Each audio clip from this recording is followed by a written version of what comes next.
Hey guys, this is Titan, and today, before we dive back in all the different things I have planned and want to do in City Skylines, yada yada yada, today I'd like to do a little bit around in Tiny Glade. You know, most of you surely have heard of it. It's this, so far it's only available in demo, it's this little cozy game, kind of similar to Townscaper, that was released 3 years ago or so, probably, I think, where we can just, chill a bit, doodle around, and in this case, we can build a little castle thing or a little hamlet, and yeah, it's very procedural in a way that, and I can just show you that really quick, that if we can build houses, we can change the shape of these houses, we can change the roof shape, we can increase the roof shape. And you see you have lots of different controls how everything should look. For example, like this. We can add small lanterns, we can add windows, and just drag away or a path, and if that path happens to go into a building, a door appears, and it's just very intuitive, very interactive, and you can just doodle around and and just chill. It's a really peaceful and chilling way to spend your time. And what I'd like with you to do today, because I thought this as a theme that would fit onto my channel quite well. What I'd like to do today is step by step explore with you the differences between a castle and a palace, because I see all the time that those two terms seem to be mixed interchangeably, and maybe together we can change that and can just explore the differences, what makes a castle, what is a castle, and what is a palace, for example. Maybe we can just start with the very basics, and that is to say that a castle, in contrast to a palace, is for defense purposes.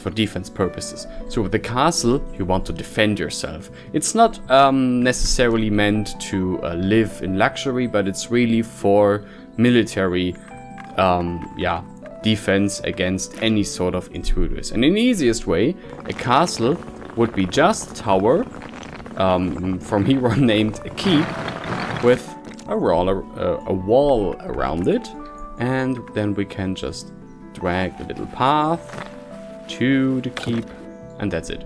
This would be the easiest form of a castle, and those castles actually existed in the past. And what makes it a castle really is that it's, as I said, for defense purposes. There are no windows or few windows, so that the possibilities to get into the fortified structures are as little as possible. So no large windows, no openings into the wall, and everything suited so that it's very difficult to get into, but very easy to defend once you're inside the castle. So this would be the easiest form of the castle. And why not from now, step by step, we can expand it a little bit and can see where the sort of gray zone is between a castle and a palace, and when it's really a palace. So let's just do that, I would say. So first of all, if we have like this castle that so far is only a defensive structure, of course it's made from stone, so naturally, historically, it was very quick that people also used it for representative purposes. Because of course building with stone is very expensive, but B, also because if you're in a representative person, maybe you're a duke, maybe you're even a king, you'd want to live safe. So to that castle we now just added a simple building, and that simple building, the duke, the king, whoever would live with his family, maybe even with servants in addition to that, but it's still very small. And it's still a cute, tiny little castle. Isn't it absolutely adorable? Now going onwards, this castle might need some additional defensive purposes, you know? Maybe it's in a frequent spot of war and this turned out to be too simple to attack, too simple to conquer. So we add another line of defense, and I will just delete all of the outer wall for now and drag another one so that this building is... Oops, can I...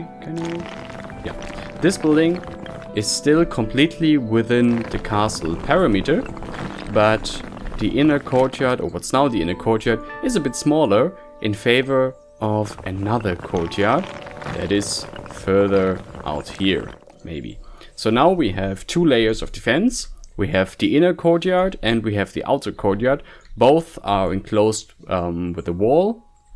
And since for attackers it's very, very difficult to actually assault the walls and climb the walls, and vice versa for the defenders, it's very simple to defend the walls. Usually the gate of a castle, since it leads directly through the wall, is of course the weakest spot. Also the gate is made from wood, and wood is of course much easier to destroy compared to stone. So two of these weak points are already only half as weak. Yeah, why not?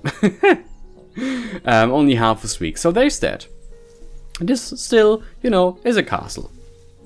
But since these are still very easy gates, of course it helps a lot if we add another gate, another tower to these gates. You know, like this, so that it's easier to defend the gate. So we can have another tower here, and maybe there's also a different tower somewhere on this gate right here, like this, just so that it's easier to defend, since there are now towers standing next to the walls, next to the gates. So now we still have a very simple castle. It's well fortified, it has two layers of defense, it has a wall surrounding it on all sides, and it has a very tall keep as the last layer of defense. But of course, ideally castles aren't placed on, you know, empty flat land, but they would be placed on a slightly higher position, on a slightly higher situation from where you could see the surrounding areas, and at the same time use the elevation as a defense mechanism as well. So let's just raise the inner courtyard a little bit above the surrounding ground, and thereby giving the castle inhabitants an easier defense position. Raise it a bit more, maybe, who knows, this tall. And, you know, let's also put the first courtyard on a bit of an elevation as well. Only half as tall, methinks. And I think we have to increase the width of the path so it's still visible. So let's do that. There we are. So this is the castle now, still very easy to defend, or even easier to defend now. And there we are. But of course now the castle grew quite a bit, and maybe it needs more servants, maybe it needs more people defending the castle. So naturally, as a next step, it needs you know, larger buildings up here. And this is where now really the board or the lines between a castle and a palace start to blur, because if we add more buildings, room in the castle grows tight. You see, if we like, it's barely possible to add another building up here for additional room in the castle. So this is where then the castle, or the castle buildings, would touch the outer walls, and the outer walls are really meant for defense. Usually, I mean, it's sadly not possible here in Tiny Glade, but you can walk atop them and, you know, just defend the castle. This is not possible anymore. That's not possible anymore if we extend this building to the outer perimeters of the castle. You know, if we do it like this, it's much harder to defend on this side. So this is now where it really starts to blur the lines between the castle and the palace. Then we wanted to add another building as well. So first of all, let's see if we can rotate that a little bit. Oh, this is much too tall. And then we can, I don't know, maybe place it like this. So what we have now is still a castle, although a castle where the main purpose is not on defense anymore. And to emphasize this even further, let's see, perfect, that we add another tower up here. That's not really a standalone tower, but it extends the center tower a bit further into the air.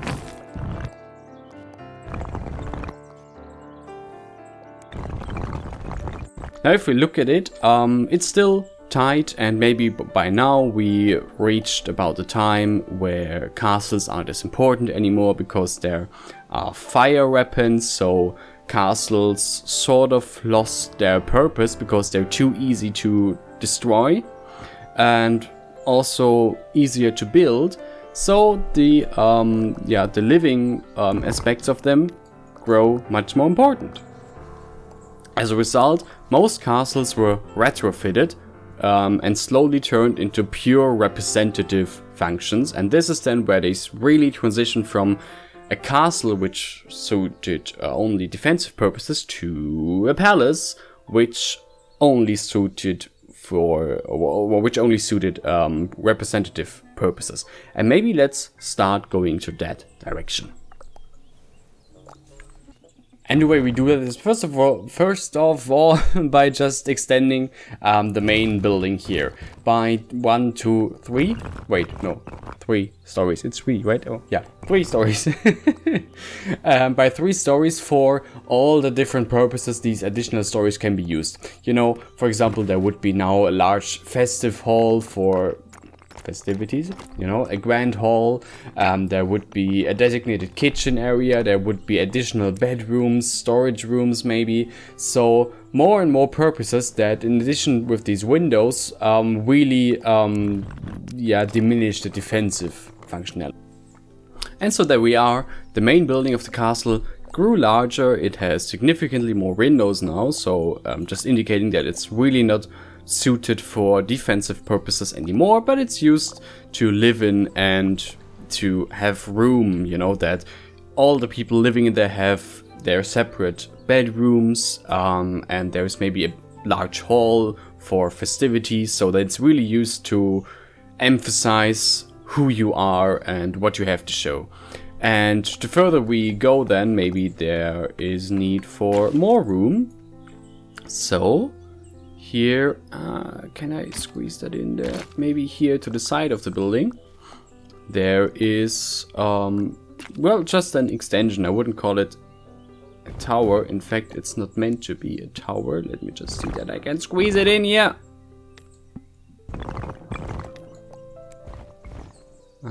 Yes, like this.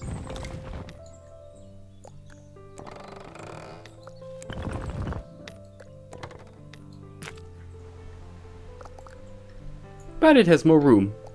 And on the other side, maybe there is some sort of a staircase, a stair tower, so that there's now, there's purpose-built room just for having stairs in there, like this maybe. And just as before, we continue really making this castle more and more into a proper palace that has no defensive functionalities anymore. And the way you can really see this is if you see that the main keep, the main tower, has windows in it. Because, as I said, usually it would be the last line of defense. It's dark, it has blank walls so that nobody could ever come inside and attack the defenders in their last line of defense. And if you see large windows in the keep, it really lost all defensive purposes and is technically not a castle anymore. Now I've been talking all this time about this, but a disclaimer, there really is this gray area, especially when castles developed into palaces. There really is this gray area where it's not as easy to say if it's now a castle or a palace. Where it's really difficult to say, because usually, of course, they developed gradually and they added a dormer there, as we're doing right now, maybe a large gable there, and maybe then the courtyard got more impressive, maybe they added some colonnades, and piece by piece it slowly transitioned. Of course, that's not to say that at one point the functionality of the of palace and the functionality of castle with its defensive structures didn't go hand in hand. This did of course happen, and one might argue that even in our case right here, it still would be possible to defend it quite well if we ignore the windows that are really on the basement floor. But overall, really, you know, a castle is for defensive purposes. And if I see translations like Neuschwanstein Castle, which it's just wrong, it's not a castle, it's a palace. And I don't know why it got translated that way, probably because it more resembles medieval times, and medieval times are associated with castles, but yeah. I see these two terms be used almost interchangeably and just wanted to give you a bit of a brief explanation.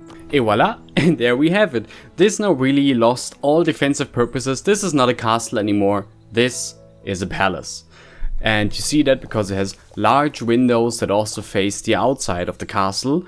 The defensive wall is still there, or let's say remnants of it are still there. But it really lost its function in favor of all the fancy amenities we have, like a separate large staircase tower with windows all around it, so that it's bright inside. Even on the main keep, we have windows. Now we actually have a door on the ground floor of the Great Keep, which, as I said, is usually like wouldn't have made sense on a defensive keep, but now it makes sense. There are large dormers in the roof, and there is like this large secondary gable right here. The main sort of main facade facing the courtyard also has a fancy gable now. This really is meant for representative purposes, as in, look, I'm here, I live here, I'm the king now. And yeah, it's actually also really cute. And yeah, this is Tiny Glade. I can just recommend it. Even the demo is so much fun, and I can't wait for the full game, for the full plot of land we have then to work with. And I'll definitely wishlist. No, actually I already have it wishlisted, but you should wishlist it as well.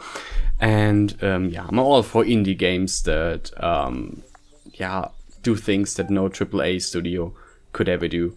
So that's it from my side today. Thanks for watching this little video, and I'll see you again hopefully next week. Bye.